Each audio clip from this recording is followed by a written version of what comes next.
Pemirsa, Luki Hakim, mantan wakil Bupati Indramayu diperiksa di Bareskrim Mabes Polri hingga Jumat malam kemarin. Luki dicecar 10 pertanyaan seputar kehadirannya di Pondok Pesantren Al Zaitun saat Panji Gumilang memandu ucapan salam dalam bahasa Ibrani. Bagaimana pengalaman Luki saat berkunjung ke Pondok Pesantren Al Zaitun dan apa saja pertanyaan yang diajukan oleh penyidik? Langsung saja kita akan tanyakan kepada Luki Hakim, mantan wakil Bupati Indramayu. Selamat petang, Kang Luki. Selamat petang, Mbak Gina dan seluruh pemirsa TV One. Ya, terima kasih sudah meluangkan waktu untuk kami. Langsung saja, Kang Luki ini kan kemarin dimintai keterangannya oleh penyidik Bareskrim Polri dalam kapasitas sebagai saksi. Mungkin pertanyaan pertama saya, apa saja pertanyaan yang sempat diajukan oleh tim penyidik ke Kang Luki? Pertanyaannya memang enggak ya 10 atau lebih sedikit, tapi pertanyaan itu tentang mengapa, bagaimana, dan jelaskan. Itu sebabnya jadi panjang dan lebar jawabannya. Tapi paling tidak saya menceritakan kronologi dari awal sebab musabab saya berkenalan dengan Al Zaitun, lalu proses kedatangan pertama dan sampai kedatangan kedua, dan detail-detailnya saya ceritakan semuanya seperti yang saya lihat, saya dengar, dan saya alami tanpa saya tutupi ataupun saya tambah-tambahkan.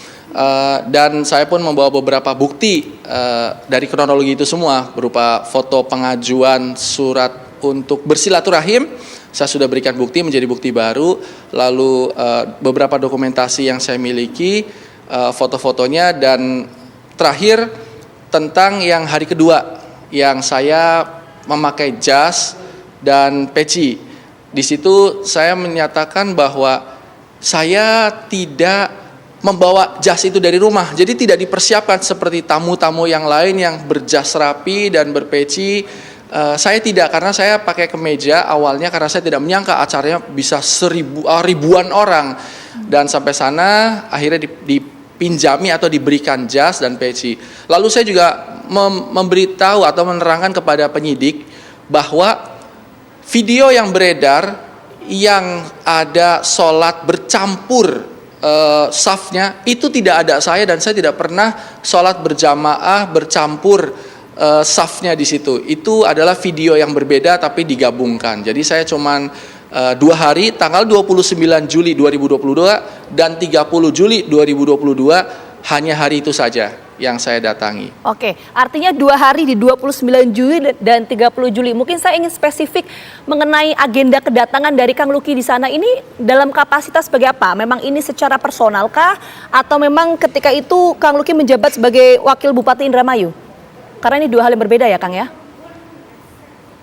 Saya memang pada saat itu saya memang sebagai wakil bupati, melekat jabatannya kepada saya. Tapi ketika saya berkoresponden kepada Al Zaitun sebagai LHC, semacam lembaga Luki Hakim Center, relawan untuk bersilaturahim secara personal. Bahkan saya pun melakukan pengajuannya di luar jam kerja, yaitu jam 5:30 sore sampai jam 8, supaya saya bisa sholat maghrib, silaturahmi, dan sholat isya. Tapi dibalas oleh Al Zaitun datangnya berjumatan saja bersama, karena saya punya agenda lain dan memang jam kerja saya sebagai wakil bupati, saya tidak mau nanti menjadi overlap. Tapi tetap saja akhirnya saya datang bukan sebagai wakil bupati, walaupun jabatan itu melekat, dengan bahwa saya tidak mengenakan atribut ataupun bersama staf-staf Pemda. Jadi saya itu benar-benar personal sebagai Luki Hakim saja gitu. Dan di sana ya melihat proses pertanian, perkebunan, dan lain-lain ya, beberapa detail-detail di sana. Memang ini akan menjadi membingungkan bahwa saya sebagai wakil bupati tapi datang bukan sebagai wakil bupati. Jadi ini bukan kunjungan dinas atau kunjungan kerja, tapi personal walaupun jabatannya tetap melekat. Ya, nah, di hari keduanya yaitu tanggal 30 itu hari Sabtu. Sebelum pulang di tanggal 29, sebelum pulang dikasih tahu besok ulang tahun Syekh. Besok datang ya. Oh, saya pikir ulang tahun kecil-kecilan di hari Sabtu pula kan, hari off gitu, bukan hari kerja. Ya saya datang dengan baju casual, pakai kemeja biasa. Tapi ternyata justru disitulah puncak acara daripada yang sampai akhirnya menjadi viral ini gitu. Oke, nah tadi kan Kang Luki menyampaikan bahwa ini kedatangannya ini memang murni secara personal ya, tidak membawa atribut sebagai wakil Bupati Indramayu. Nah, tujuan silaturahmi ini kalau boleh tahu apa, Kang Luki? Apakah memang sebelumnya sudah ada kadar hubungan dengan Panji Gumilang atau seperti apa sih sebetulnya, Kang Luki? Baru pertama kenal saya ketika bertemu di tanggal 29. Kalau tujuannya adalah silaturahmi itu saya ingin mengetahui ada apa di dalam Pondok Pesantren Al Zaitun itu. Itu kan besar sekali kan dan pagarnya tertutup. Saya pengen tahu, pengen kenal, pengen melihat, dan bila mana memang ada hal-hal yang bisa saya pelajari terkait dengan pertanian dan perkebunan yang memang selama ini saya dengar di situ dikelola secara modern. Seperti diketahui bahwa di Indramayu sebagian besar penduduknya adalah petani dan nelayan yang bertani secara tradisional. Nah, itu saya ingin mempelajari. Pertama sebenarnya saya ingin datang silaturahmi untuk meminta suatu hari nanti bisa bekerja sama dalam konteks belajar, dalam konteks edukasi terhadap pertanian. Tapi malahan di hari itu juga saya ditunjukkan bahwa sudah langsung lihat saja ke lapangan, langsung melihat kapal-kapalnya, pembuatan kapal-kapalnya dan lain-lain. Sekaligus saya pengen lihat ada masjid yang terbesar di Indramayu. Bahkan saya rasa ini masjid ini daya tampungnya lebih besar daripada Istiqlal gitu. Saya pengen tahu seperti apa dalamnya kan. Jadi itulah tujuan saya bersilaturahim. Dan memang ditunjukkan semuanya satu demi satu pengelolaannya. Saya bertanya, ini kan dengan pembayaran PBB yang terbesar se-Indramayu dari Al Zaitun, itu berarti tanahnya luas sekali. Dipakai untuk apa tanahnya? Ditunjukkan dengan macam-macam. Dan ketika saya mendengar pembayaran listriknya sampai ratusan juta, oh pantesan karena ada mesin pengelolaan padi dan lain-lain. Jadi fokusnya pada saat itu saya lebih ke arah pertanian, perkebunan dan tentang nelayan pembuatan kapal. Di hari kedua itu memang murni undangan, saya diundang, bukan saya ingin mengajukan karena yang saya mengajukan itu adalah tanggal 29. Pas mau pulang diundang besok untuk ulang tahun. Saya pikir ya itu tadi memang saya udah nggak perlu lihat pertanian lagi karena hanya ulang tahun kan. Dan memang seperti itu saja. Yang saya sempat kaget sebenarnya karena memang tamunya banyak sekali dan bahkan bukan orang Indramayu. Banyak kan tuh wali murid dari daerah lain. Bahkan di kiri kanan saya ada yang dari luar negeri dan bahkan lintas agama yang ada di masjid itu. Ada beberapa yang beragama non-muslim, ada yang orang luar negeri pula gitu. Ada yang dari Malaysia dan macam-macam. Oke, Kang Luki tadi Anda sempat menyampaikan ya, sempat mendapatkan peci dan jas dari pimpinan Pondok Pesantren Al Zaitun, betul ya? Kita bisa lihat nggak, Kang? Iya. Saya nggak bawa sekarang, nggak saya bawa. lagi di Oke, nggak kantor. apa-apa. Mungkin bisa dilihat dari dokumentasi kalau saya nggak bawa. Iya. Kita nanti tampilkan ya dokumentasi. Tapi itu mungkin bisa jadi menjadi barang bukti baru bila mana penyidik membutuhkan. Saya sempat memberitahu bahwa kalau memang ini diperlukan saya siap memberikan karena ini menjadi bagi saya bahwa kejelasan bahwa saya datang ke situ diundang dan tidak siap sebenarnya dengan acara seremoni yang besar. Saya hanya pakai kemeja biasa, tidak mau persiapkan dari rumah. Saya ingin membuktikan bahwa saya memang datang situ untuk syukuran kecil-kecilan di benak saya. Ternyata acaranya besar dan saya ingin memastikan bahwa saya tidak sholat dengan saf bercampur seperti yang video beredar di media sosial. Oke, Kang Luki, tadi kalau selama 2 hari ya berada di Al Zaitun, Anda melihat ada hal yang janggal kah di sana? Karena kita bicara konteksnya kemarin Kang Luki yang dipanggil ini terkait dengan kasus dugaan penistaan agamanya ya. Iya, kalau di hari yang pertama saya tidak melihat ada kejanggalan sebenarnya, cuman melihat secara fisik bangunan-bangunannya dan saya juga tidak dipertemukan dengan para santrinya secara resmi. Memang hanya bertemu dengan para santrinya yang mereka sedang beristirahat karena kan sudah di jam luar jam belajar gitu. Semuanya terlihat baik-baik saja pada saat itu dan tidak ada yang aneh.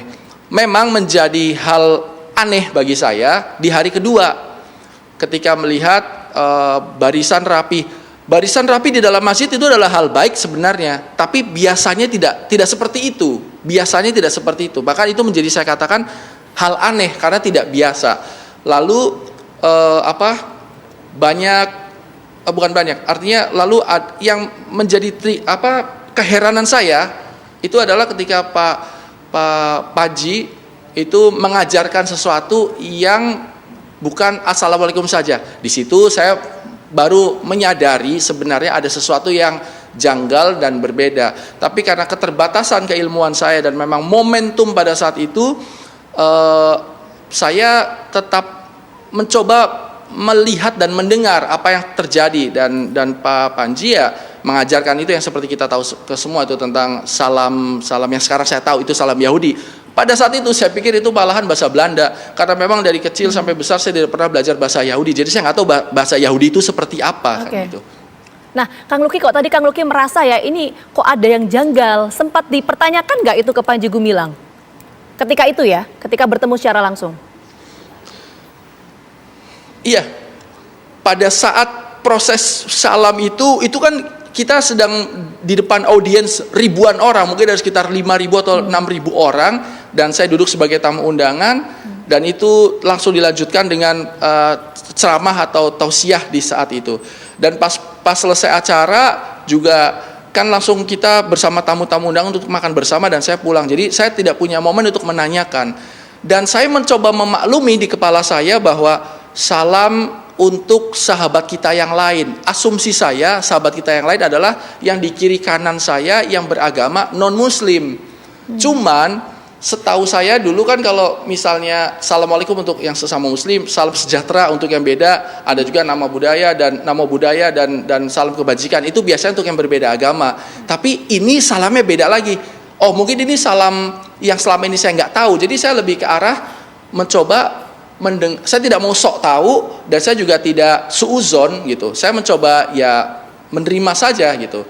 Setelah setahun kemudian baru ini menjadi rame gitu. Jadi saya ya tidak pernah mempermasalahkan sebenarnya gitu. Terkait tentang keanehan-keanehan yang dilaporkan kepada saya oleh masyarakat, banyak setelah saya pulang, banyak masyarakat yang melaporkan atau komplain atau menyarankan supaya tidak berhubungan dengan Al Zaitun.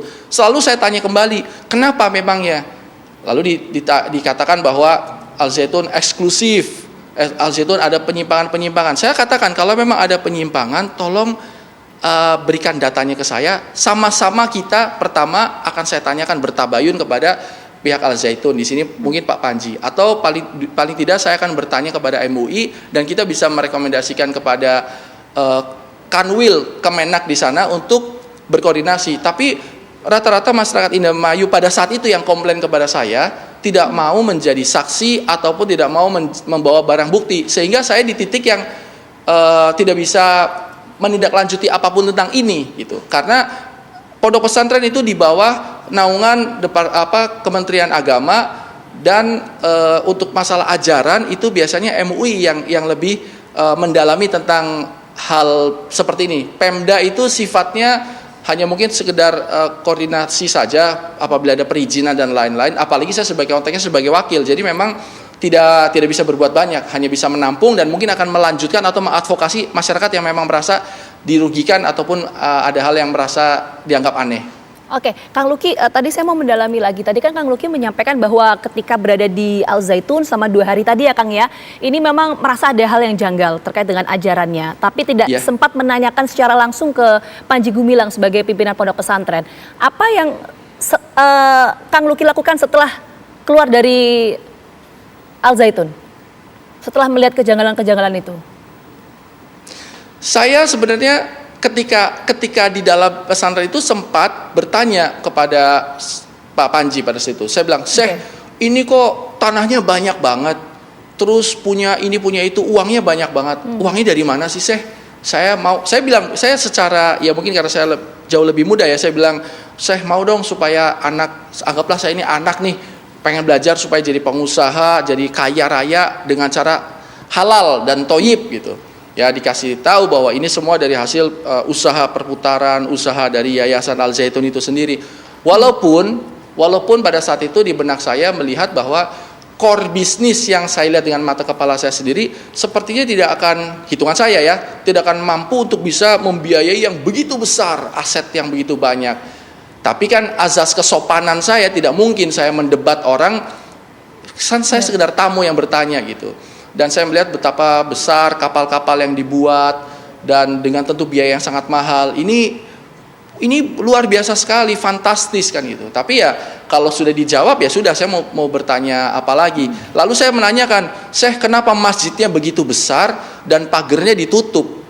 Lalu dijawab lagi, Pak Panji bilang bahwa pagar ditutup karena ini di dalam lingkungan pesantren. Jadi pesantren ini banyak sekali kambing dan aset-aset lain. Kalau tidak ditutup maka dari sisi keamanan akan bisa berbahaya. Lalu saya tanyakan lagi bahwa, Syekh, ini banyak yang nanya sama saya, kok bisa masuk Al Zaitun, bisa bersilaturahmi sama Syekh dan bisa melihat masjidnya? Kan Al Zaitun tertutup. Lalu dibalik lagi sama Syekh bilang, tertutup bagaimana? Buktinya sampean mau ketemu sama saya kirim surat, langsung saya izinkan. Maka saya mati gaya kan, artinya ya sudah dijawab semua gitu. Tapi karena memang setelah saya pulang, masyarakat khususnya mungkin tim saya lah, katakan tim saya internal menyarankan untuk tidak datang lagi karena masih kontroversial. Walaupun saya tetap kejar terus kontroversialnya di mana, tolong berikan data pada saya supaya saya bisa approach secara personal ataupun mungkin kelembagaan bisa juga saya tanyakan kepada MUI dan lain-lain kan itu. Tapi memang belum sampai ke level itu, saya sudah keburu keluar daripada Indramayu, sudah mundur dari sebagai wakil bupati. Jadi itu peristiwa politik yang beda lagi gitu.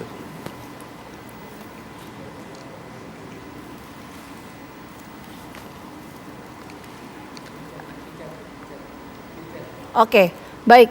Kang Luki, kalau tadi Kang Luki sempat menyampaikan ya, tadi mungkin pertanyaan saya belum terjawab. Kang Luki, kalau Kang Luki lihat ada sejumlah kejanggalan tadi soal ajarannya ya Kang ya, ajaran agamanya itu apa yang dilakukan pasca keluar dari Pondok Pesantren Al Zaitun?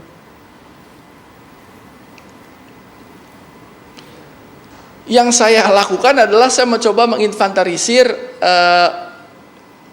laporan-laporan, masukan-masukan. Saya mencoba mengumpulkan orang-orangnya untuk saya tanyai, tapi tidak ada satu orang pun yang mau memberikan data resmi ataupun paling nggak satu alat bukti saja, supaya saya tidak bertindak sebagai polisi karena saya bukan penerima lapor sebagai polisi, tapi sebagai wakil bupati saya punya fungsi pengayoman gitu. Paling tidak saya ingin melihat data lebih jauh, tapi memang masyarakat banyak yang tidak mau untuk memberikan bukti pada saat itu. Jadi ya sudah, saya di tataran saya dengan Al Zaitun tetap masih menjalin komunikasi by chat paling sesekali, tapi tidak pernah datang lagi gitu. Karena saya tidak bisa meneruskan apapun tanpa data apapun. Oke, artinya tidak ada laporan, bentuk laporan itu tidak ada ya. Jadi sifatnya hanya inventarisir data-data ya, Kang Luki ya? Iya, karena memang tidak ada mau yang bersedia melaporkan. Kalau saya melaporkan kan saya harus punya bawa barang bukti kan itu. Jadi ya sudah, saya mandek di situ. Oke, baik. Terima kasih banyak Kang Luki atas waktunya sudah bergabung bersama kami di Kabar Petang. Sehat selalu.